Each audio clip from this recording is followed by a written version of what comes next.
여러분, 제가 예전에 만난 사람 중에 이태리 사람이 있었어요. 이 사람은 이태리에 있을 때 페라가모 매장에서 일을 했다고 했습니다. 저는 그런 걸 잘 모르지만 이 친구가 페라가모 브랜드에 대해서 굉장한 자부심을 가지고 있더라고요. 아주 유명한 브랜드 이름이라고 했습니다. 저에게 명품은 그냥 비싼 물건이거든요. 그래서 나하고는 상관없는 거라고 생각합니다. 근데 어떤 분들에게는 이 명품이 좋은 물건이죠. 많은 돈을 지불해도 아깝지 않은 질이 좋은 물건이라는 겁니다. 디자인이며 아주 세심하게 꼼꼼하게 잘 준비된 박음질, 아주 작은 부분까지 신경을 쓴 흔적이 그 물건에 있으니까 비록 조금 비싸도 가지고 싶은 물건이라는 겁니다.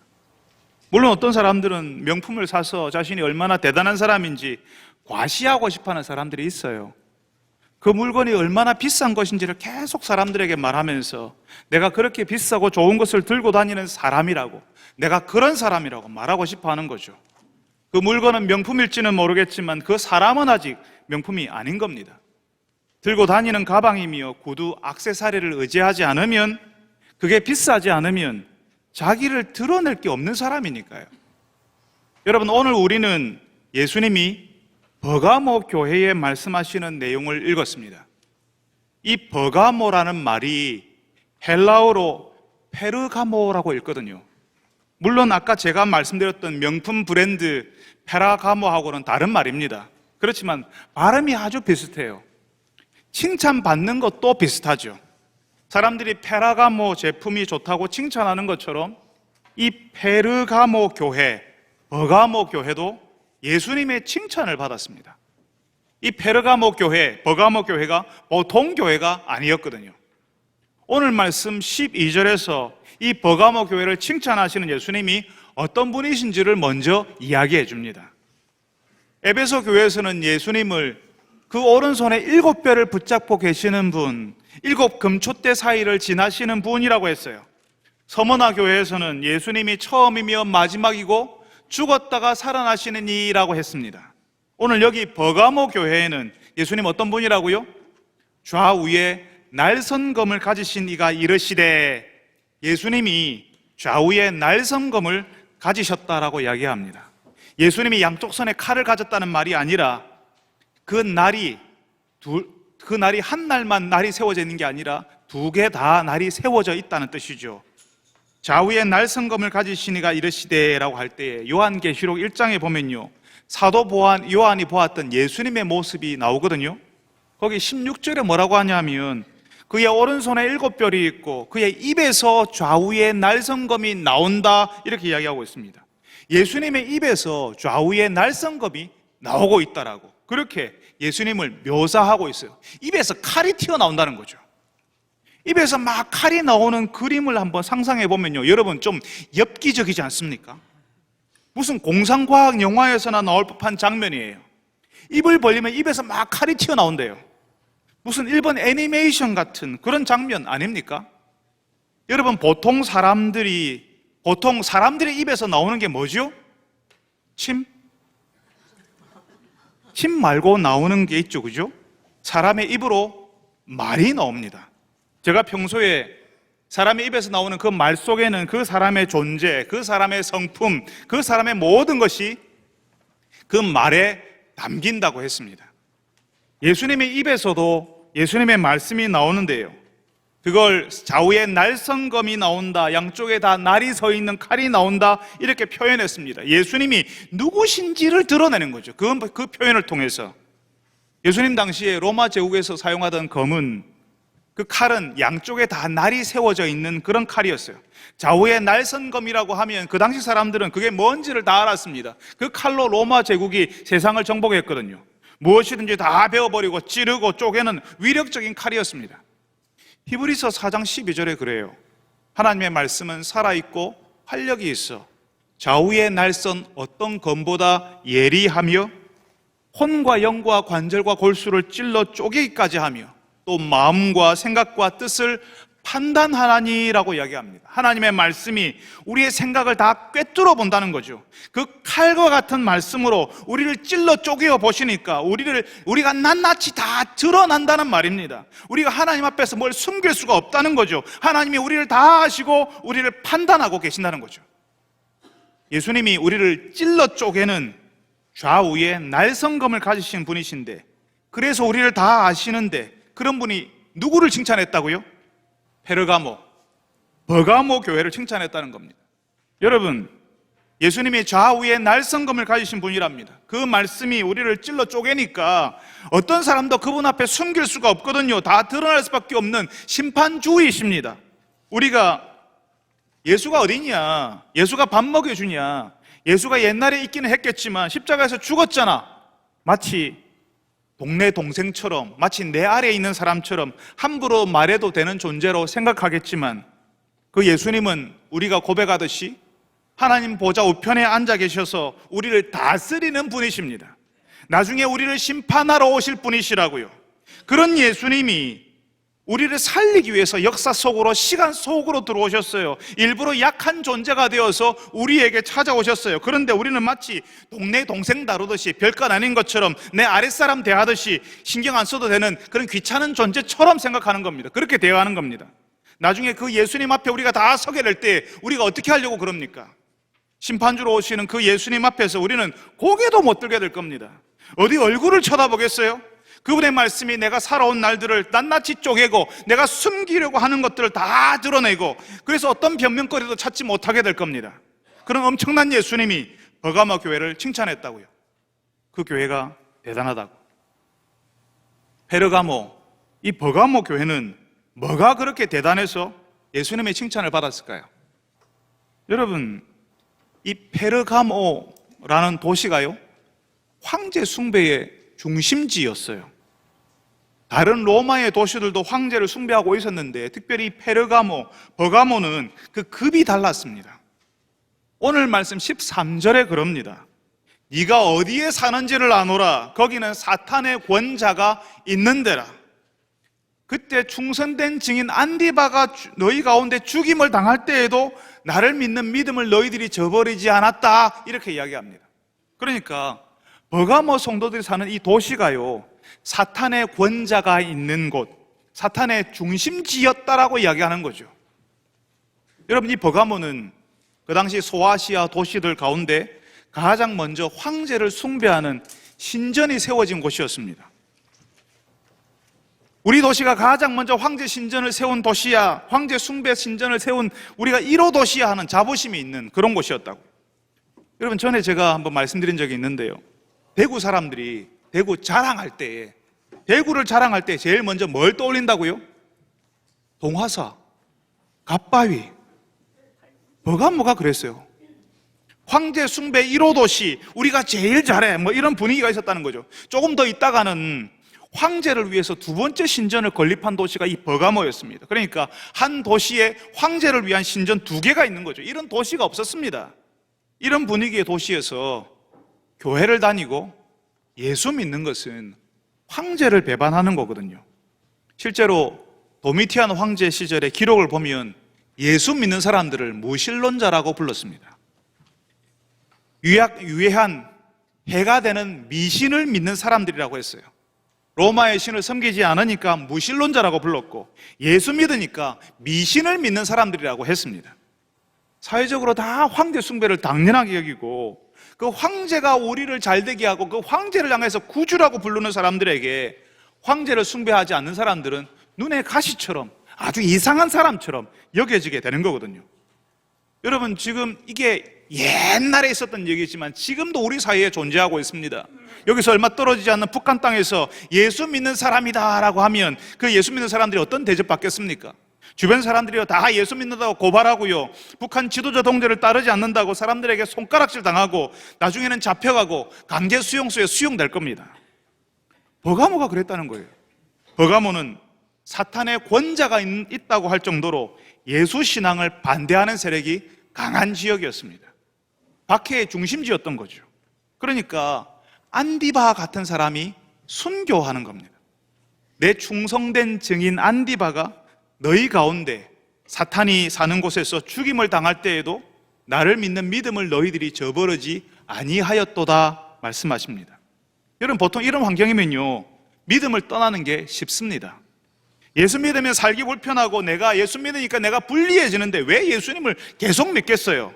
우리가 그런 정서를 가지거든요. 예수 믿으면 좋아져야지, 예수 믿으면 잘 돼야지, 예수 믿으면 내 인생에 하나라도 도움이 돼야 되지, 그렇게 생각하는데 예수 믿는데 불편하고 예수 믿으니까 불리해지면, 사람들에게 손가락질을 당하면 슬그머니 신앙을 포기하는 것이 우리의 일반적인 생각이라고요. 근데 이 버가모 교회 성도들은 그러지 않았다는 겁니다. 그래서 예수님이 칭찬하시는 거예요. 심지어는 충성된 증인 안디바가 죽음을 당할 때에도 믿음을 저버리지 않았다라고 이야기합니다. 여러분, 버가모 교회에 안디바라고 하는 신실한 사람이 있었답니다. 전설에는 이 사람이 버가모 교회의 목회자였답니다. 오늘 말씀에 안디바가 예수님께 신실한 충성된 증인이었다고 하거든요. 신실했고 예수님의 증인이었다고 하니까 많은 사람들이 이 안디바를 의지하면서 신앙생활을 했을 거예요. 많은 사람들이 이 안디바를 쳐다보면서 나도 저 사람처럼 내 신앙 지켜야지 이랬을 거예요. 안디바가 성도들을 이끌었을 것이고, 그 안디바를 통해 안디바를 중심으로 사람들이 똘똘 뭉쳐서 이렇게 신앙생활을 하는 것들을 계속했을 겁니다. 그런데 그 안디바가 어떻게 됐다고요? 잡혀 죽었다고요.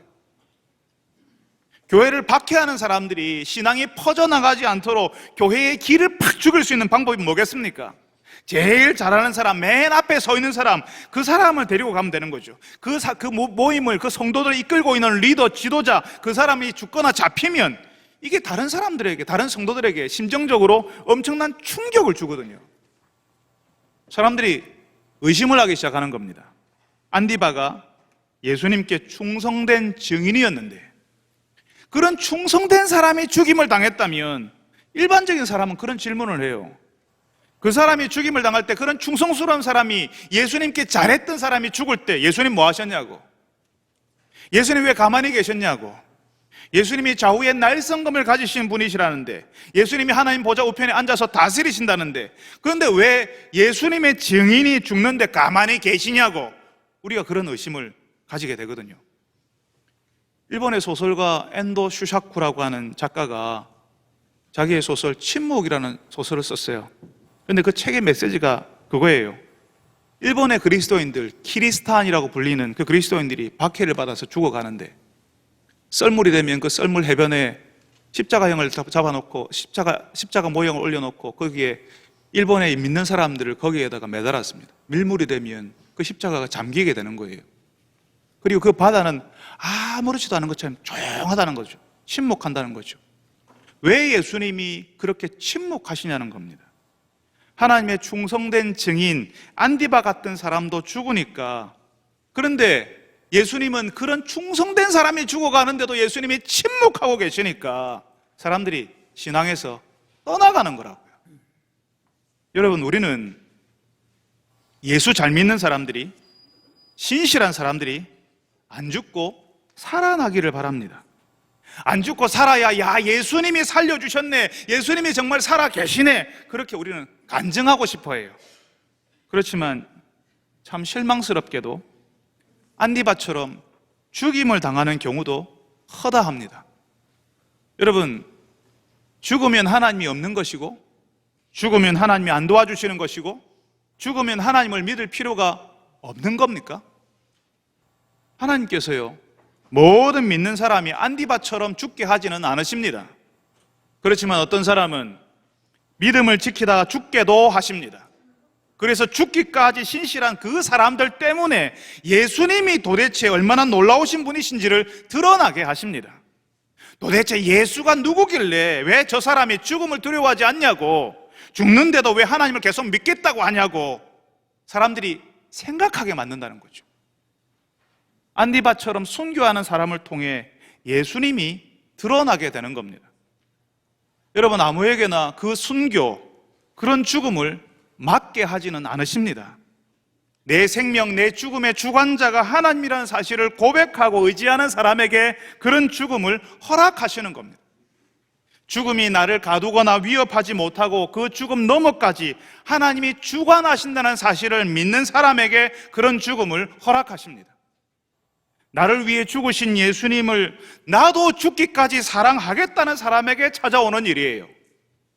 이 땅의 삶뿐만 아니라 죽음 너머의 삶을 하나님이 주관하신다는 사실을 알고 있으니까 너를 죽여버리겠다, 믿으면 죽겠다 하는 것이, 죽이겠다 하는 것이 위협이 안 된다는 겁니다. 우리는 살아야지, 어떻게든 살게 해야지라고 생각하지만 오히려 우리의 죽음으로 하나님의 일이 이루어지고 하나님이 높아질 수 있다는 것을 알 필요가 있습니다. 우리의 삶으로 예수님이 높아지시고 우리의 죽음으로도 예수님이 높아지시는 거죠. 안디바가 그렇게 죽을 때 보통 사람들은 신앙에서 떠나겠지만 그게 안디바를 죽이는 사람의 의도였겠지만 페르가모 교회 성도들은 믿음을 저버리지 않았다고 이야기합니다. 오히려 예수 이름을 굳게 붙잡았다, 예수님을 더 의지했다라고 이야기해요. 살아서 이 땅에 있는 것만이 좋은 거지, 죽으면 다 끝이지, 이렇게 생각하지 않았다는 겁니다. 나의 죽음으로도 하나님을 높일 수 있다고 믿고 죽을 때까지 신실하려고 했다고요. 사탄의 권자 같은 도시에서 예수 믿는 것이 얼마나 어려운데 예수님을 사랑하고 그 예수님께 신실하려고 했던 그 버가모 성도들을 그래서 예수님이 칭찬하셨습니다. 처음이며 마지막이고 좌우의 날성검을 가지신 예수님이 우리 교회도 여러분 한 사람 한 사람을 다 보고 계시는데 우리를 보면서 예수님은 무엇을 칭찬하실까요? 여러분은 어떤 어려움 속에서 믿음을 지키고 예수님께 계속 신실하려고 애를 쓰셨어요? 사랑하는 여러분들이 예수님께 칭찬받는 인생이 되기를 바랍니다. 살아서도 예수님을 높이고 죽음의 순간에도 예수님께 신실한 여러분들이 되시기를 바랍니다. 버가모 교회가 칭찬받는 교회였지만 이 교회 역시 좌우의 날성검을 가진 예수님의 책망을 피해갈 수는 없었습니다. 오늘 우리가 읽은 말씀 14절에 그러나 너에게 두어 가지 책망할 것이 있나니 라고 이야기하잖아요. 발람의 교훈을 따랐다라고 이야기하잖아요. 그래서 우상의 제물을 먹었고 행음하였다라고 하잖아요. 여러분 지금 발람이라는 사람 이야기를 하거든요. 발람은 옛날 하나님의 백성들이 이집트, 애굽을 탈출해서 광야에 있을 때에 하나님의 백성들을 타락하게 만든 사람이었습니다. 민수기 22장부터 25장에 나오는 일인데요. 광야에 있던 하나님의 백성들을 잔치에 초대한다고 해놓고 이방 신들에게 바쳐진 제물을 먹게 하고 이방 여인과 잠자리를 하게 했습니다. 하나님의 말씀을 따르지 않고 하나님의 백성으로 살지 못하도록 하는 거죠. 발람 때문에 광야를 지나던 하나님의 공동체가 심각하게 무너질 뻔했습니다. 그런데 예수님께서 무슨 이야기를 하시냐면 옛날 하나님의 백성들이 광야에 있을 때 발람이 했던 그 일을 버가모 교회에서도 누가 하고 있다라고 이야기하는 거죠. 그걸 15절에서는 네게도 니골라 당의 교훈을 지키는 자들이 있다 이렇게 말씀하십니다. 옛날 광야에서는 발람이 그랬고 이제 버가모 교회 안에서는 니골라 사람들, 니골라 당 사람들이 그 일을 하고 있다고, 하나님의 백성들을 잘못 인도하고 있다라고 말씀하시는 거죠. 그러니까 버가모 교회 한 교회, 같은 교회에서 죽기까지 믿음을 신실하게 지키는 사람들이 있고 또 어떤 사람들, 발람의 교훈, 니골라 당의 교훈을 지키는 사람들이 있었다는 거죠. 여러분, 버가모가 황제 숭배의 도시라고 말씀드렸죠. 황제 숭배 신전이 가장 먼저 생긴 도시, 나중에는 신전이 2개나 생기는 그런 도시가 되었다 했습니다. 그러니까 이 도시 분위기가요, 황제를 숭배하는 축제가 열려요. 그 축제가 열리면 도시 사람들이 다 참석하는 겁니다. 거기에 참석 안 하는 사람이 이상해지는 거죠. 황제를 숭배하는 제사의식을 가지고는 술을 마시고 같이 나중에는 음행을 하는 걸로 다 연결이 되고 그것으로 끝맺음을 합니다. 여러분, 왜 예전에 회사에서, 지금은 그렇지 않다고 들었는데요, 얼마 전까지만 해도 회사에서 회식을 하면 직원들 다 참석해야 됐잖아요. 오늘 회식합니다 하면 다 남김없이 다 참석해야 됐고, 그래서 그 회식 자리에, 원하지 않는 회식 자리에 거기서 이제 있어야 됐는데요, 제가 아는 청년 한 사람은 남들이 부러워하는 회사에 들어갔는데 처음 회식 자리가 술집 여성이 나와서 앉아있는 곳이었대요. 거기서 술을 같이 마시고 그 다음에 또 2차를 가고 자연스럽게 이어지는 문화였던 거죠. 그 청년이 충격을 받았어요. 자기는 원하지 않는데 그 회사 회식이 다 그런 식으로 이루어졌다는 겁니다. 그게 그 회사를 다니는 직원들에게 쓰는 그 회사의 선심이었어요. 제가 만난 교회 집사님 한 분은 금융회사 대표였는데요, 자신이 이전에 신앙생활 제대로 한번 해보겠다고 직원들과 회식을 하면 여성을 부르지 않는다고 하더라고요. 그러니까 술을 함께 마시고 그리고 그 다음에는 2차, 3차로 이어지는 문화가 형성되어 있었다는 겁니다. 버가모 도시에 황제를 숭배하는 축제가 열리면 그랬다는 거예요. 그게 이상하게 여겨지지 않았습니다. 다들 그렇게 살았으니까 그게 당연한 거였어요. 그게 불편한 사람은 예수 믿는 사람들만 그게 불편했어요. 예수 믿는 사람들만 그걸 힘들어했어요. 거기다가 예수 믿는 사람들이 버가모 도시에서 장사를 하잖아요. 자영업을 하면 이런 황제를 숭배하는 축제를 후원하고 주관하는 상인조합에 들어야 됐습니다. 이런 활동에 참여하는 것을 거부하면 어떻게 됩니까? 장사하는데 엄청난 불이익이 생기겠죠? 많은 어려움이 생길 겁니다. 경제적으로 불이익을 당하고 그 도시에서 성공하기는 힘듭니다. 장사로 성공하기는 힘든 거예요. 그러니까 이런 환경에서 지친 성도들이 나오는 겁니다. 이게 너무 힘들다고. 그래서 어쩔 수 없지 않냐, 먹고 살아야 되지 않냐, 황제 숭배 축제에 나가서 같이 즐기고 또 하나님을 섬기는 자리에도 또 나오는 거죠. 문제는요, 혼자만 그러는 게 아니라 야 너도 해라 괜찮다 이렇게 같이 하는 겁니다. 다른 성도들까지 같이 넘어지게 만든다는 겁니다. 조금 전에 여성들이 나오는 회식 자리에 간 청년 이야기를 했지 않습니까? 그 청년이 힘들어하면 그 회사에도 예수 믿는 직원들, 선배들이 있었을 텐데 도와주면 좋잖아요. 아무도 도와주지 않았습니다. 많은 직장에서 그래요. 많은 회사에서, 많은 일터에서 그럽니다. 예수 믿는 사람인지 티를 내지 않습니다. 교회 다니는 게 비밀이에요. 아무도 내가 교회 다닌다고 말하지 않아요. 그러면서 어느 날 자신도 교회 다닌다고, 나도 교회에서 집사라고, 나도 옛날에 다 해봤다고, 나도 열심히 했다고, 젊은 시절엔 그랬다고, 너무 그러지 말라고, 현실이 어쩔 수 없다고 그런 이야기를 하는 겁니다.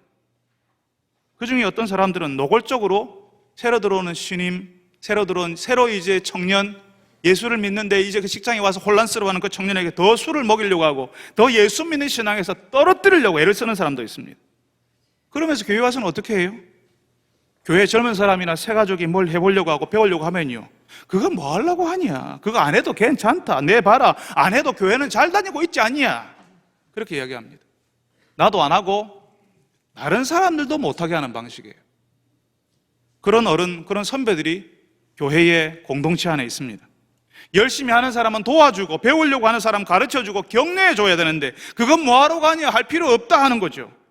여러분, 예전에 한번 말씀드린 적이 있는데요, 인생의 공허함을 느끼고 갑자기 찾아온 죽음의 위협 앞에서 두려워서 교회를 찾아오신 약사 한 분이 계셨어요.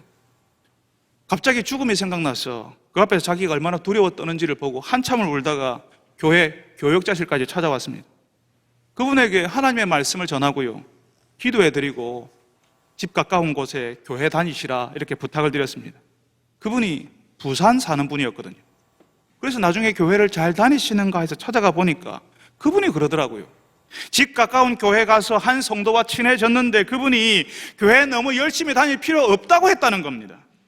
그래서 그런가 해가지고 자기도 열심히 안 다닌다고 가끔씩 간다고 그러더라고요. 진짜 제가 너무너무 속상했습니다. 오늘 말씀에 나온 발람의 교훈, 니골라당의 교훈이라는 것이요, 세상을 적당하게 즐기면서 하나님을 대충 믿는 것을 말해요.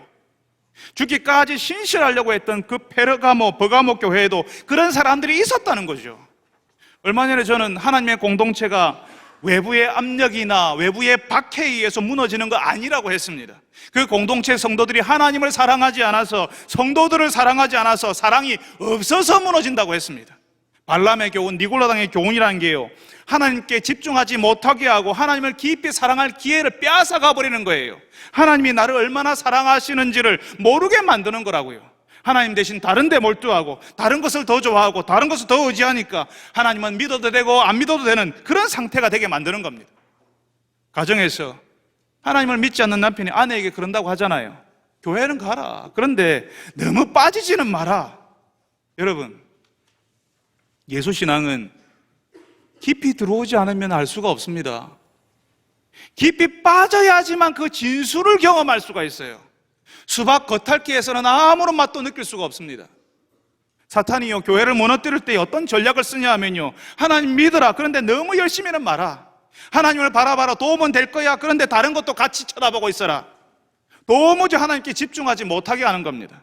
집중하면 달라지거든요. 집중하면 하나님만 바라보면 정말 죽기까지 하나 예수님께 신실한 사람이 되어버리거든요. 그런 사람들의 공동체는 세상이 감당하지 못하는 모임이 되거든요. 그러니까 사탄이 하나님을 믿고 네가 하는 것도 다 같이 즐기고 하나님도 의지하고 다른 세상의 것도 적당하게 의지해라 그러는 거죠. 두 개 다 하라는 말이 좋게 들리지만 사실은 하나님께 집중하지 못하게 만드는 겁니다. 거기에 넘어가지 말아야 합니다. 술 한 잔만 하면 되잖아. 딱 한 잔만 해라. 그냥 주는 술 받아만 놓고만 있어라. 딱 1차까지만 하자. 다 그렇게 시작합니다. 그 다음에 두 잔이 되고 그 다음에 2차가 되고 내가 원하지 않았던 곳까지 들어가게 되고 하나님을 잊어버리는 생활로 들어가게 되는 겁니다.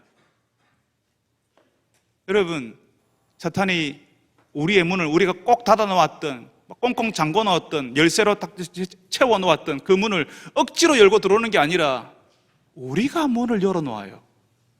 우리가 여지를 주고 요만큼 열어놓고 그쪽으로 들어오게 만들어 놓고 있어요. 우리가 그러는 거예요.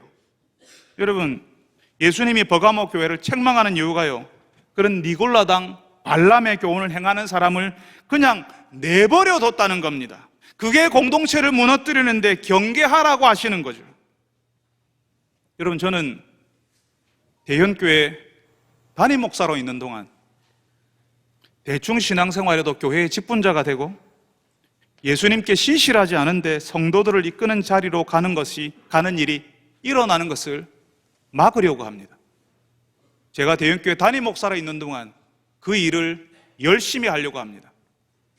예수님께 집중하는 사람, 자신의 가정과 일터에서 예수의 사람으로 살려고 발버둥 치고 예수의 사람으로 내가 이래도 되나 하는 아픔과 고민이 있는 사람이 교회의 지도자가 되고 성도들을 이끄는 사람이 되게 하는 것이 저의 일이라고 믿습니다. 예수님이 니골라 당의 교훈을 지키는 자가 있다고 지적하는 것은 그런 사람들에 대해서 묵인하지 말아라, 그냥 지나치지 말아라라고 하시는 겁니다. 여러분, 우리 교회가 하나님을 깊이 사랑하는 교회가 되려면, 하나님을 아는 성도가 되려면 먼저 믿은 성도들이, 선배들이, 어른들이 예수님께 집중해야 됩니다. 예수님의 사람으로 살려고 해야 돼요. 나도 다 해봤다, 나도 옛날에 열심히 했다, 그렇게 할 필요 없다, 대충 해라, 이런 말을 남기는 선배, 그런 어른들이 되지 말아야 합니다. 사랑하는 여러분들이 예수님께 집중하는 분들이 되시기를 바랍니다. 예수님께 신실한 교회가 되도록 나도 예수님을 의지하고 다른 성도들이 예수님 의지하도록 붙들어주는 분들이 다 되시기를 바랍니다.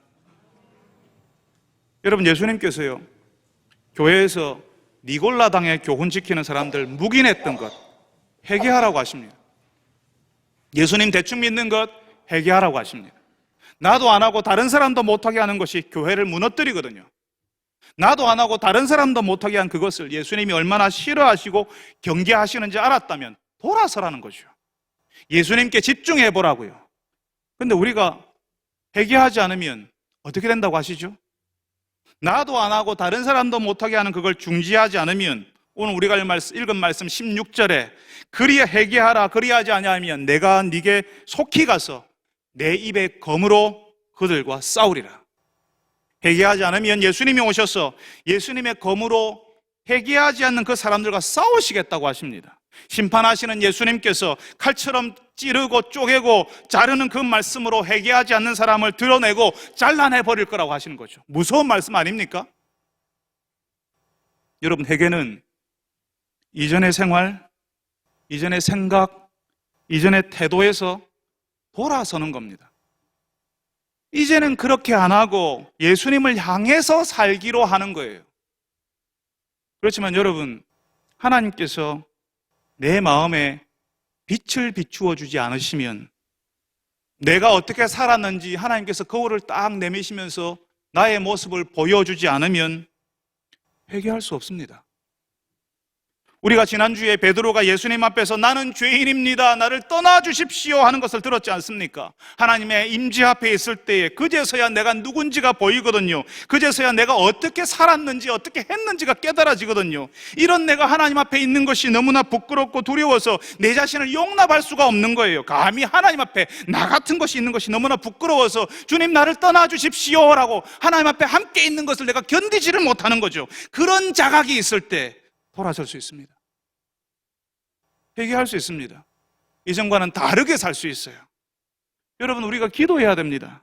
회개할 수 있게 해달라고, 이전의 생활에서 돌아서게 해달라고, 내가 누군지를 볼 수 있게 해달라고 기도해야 됩니다. 그렇지 않으면 우리는 계속 대충 신앙생활을 할 겁니다. 우리는 계속 예수님께 집중하지 못하고 다른 데를 두리번거리면서 살게 될 거예요.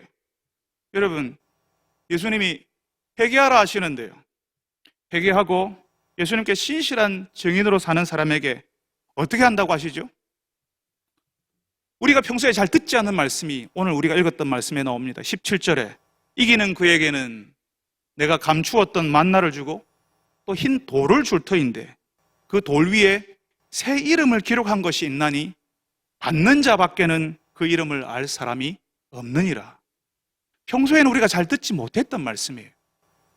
우리가 예수님을 신실하게 믿고 우리가 이전의 생활에서 돌이켜서 신실하게 예수님을 계속 믿을 때에 예수님께서 먼저 첫 번째 감추었던 만나를 주고, 두 번째 흰 돌을 주고, 세 번째 그 돌 위에 새 이름을 주신다 말씀하십니다.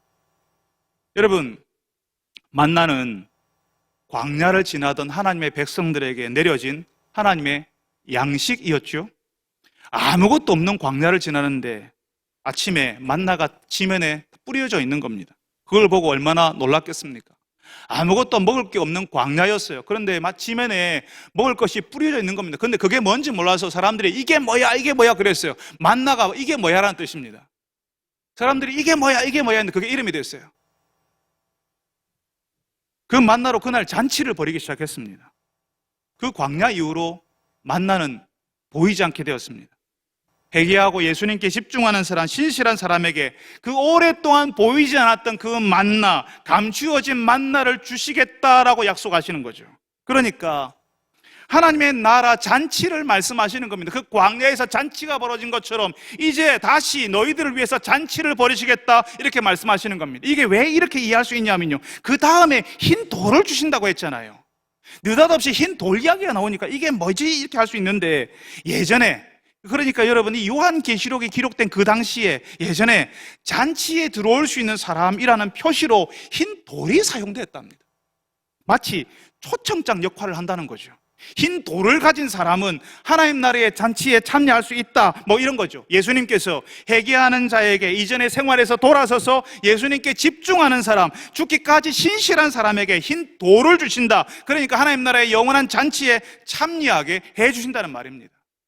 그러면 그 흰 돌 위에 새 이름을 기록해 주신다는 말은 뭐죠?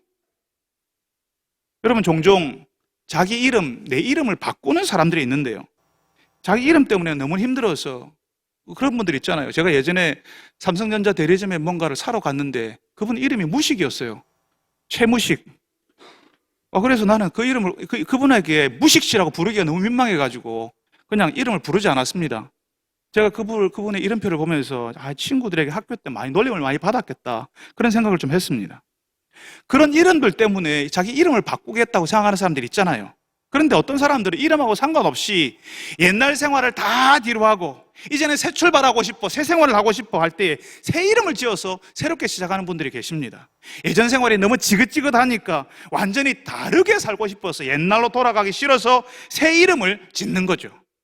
예수님이 새 이름을 주신다는 말은요, 완전히 새로운 존재가 된다는 말입니다. 예수님 당시에 그 이름은 그 사람이었어요. 그 존재였어요. 그러니까 새 이름을 준다는 말은 그 사람이 새 사람이 된다는 말이었어요.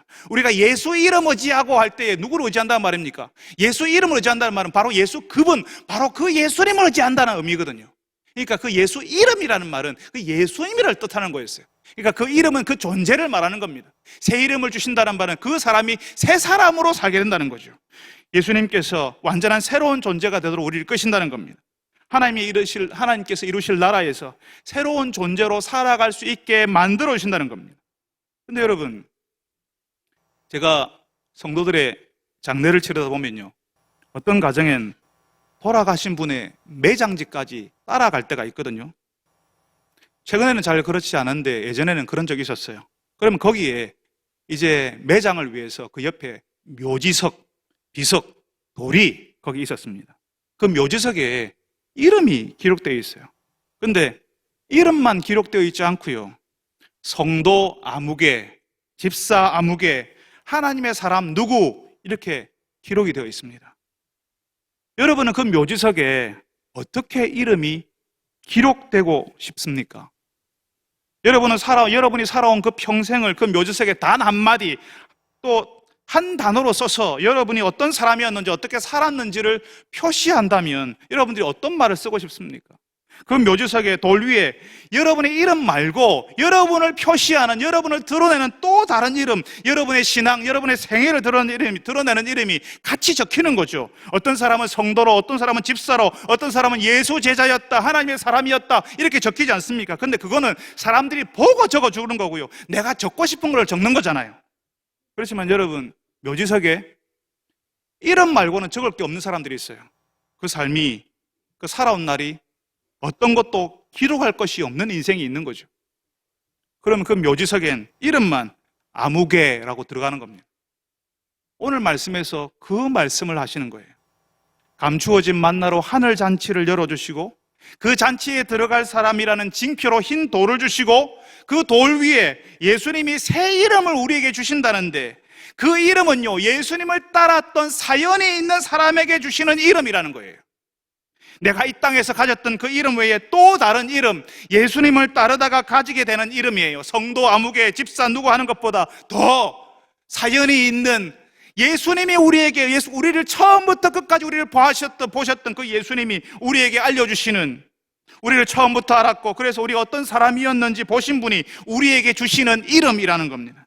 그 이름엔 우리의 신앙, 우리의 지난날, 우리의 아픔, 우리의 눈물, 그리고 우리의 소망이 그 이름 안에 담겨 있는 겁니다. 마치 묘지석에 나의 신앙과 생애가 성도 누구, 집사 아무개 하고 적히는 것처럼, 그런 사람이었기 때문에 그 묘지석의 이름 앞에 혹은 이름 뒤에 또 다른 이름, 나를 표현하는 다른 이름이 붙어버리는 것처럼, 예수님을 따랐던 사람에게 예수님께서 그 지나온 날을 보시고 새로운 이름을 주신다고요. 네가 내 교회에 따뜻한 햇살이 되어 주었지. 너는 봄날의 햇살 같았어. 너는 힘든 시절에도 나를 참 웃게 해주었지. 너는 나에게 참 시원한 웃음이었단다. 시원한 웃음 김명석, 봄날의 햇살, 우리에게 이렇게 이름들을 주십니다. 새로운 이름을 주시는 거죠. 그리고 영원한 하나님의 나라에서 그 이름으로 사는 거예요. 사랑하는 여러분, 여러분에게도 예수님을 따랐던 사람들에게 주시는 그 영광스러운 이름이 주어지기를 바랍니다. 우리를 아시는 예수님이 사랑하는 아무개 집사, 착하고 신실한 누구야 하고 나를 불러주시는 그때를 기다리면서 우리에게 맡겨진 소명을 잘 감당하시는 여러분 되시기를 바랍니다. 거룩하신 하나님, 옛날 우리 신앙의 선배들이 참 어려운 때를 살았습니다. 지금도 이 땅에는 예수 믿는 것 때문에 너무나도 처참한 삶을 살고 있는 이들이 같이 있습니다. 우리가 사는 사회가 예수를 믿는데 자유가 보장된 사회이지만 예수 믿으면 불안해지고 힘들고, 그래서 예수 믿는 것을 침묵해야 되는 그런 세상 속에 우리가 살아갑니다. 그럴 때 주께서 우리에게 내 신실한 종 안디바가 죽어도 너희들이 끝까지 신실하고 믿음을 저버리지 않았다라고 칭찬하신 그 예수님의 칭찬을 저희들이 듣게 하여 주옵소서. 우리 인생에 주 앞에서 우리가 어떤 칭찬을 듣겠습니까? 우리 교회는 61년이 된 교회인데 예수님 앞에서 어떤 칭찬을 들을 수 있는 교회일까요?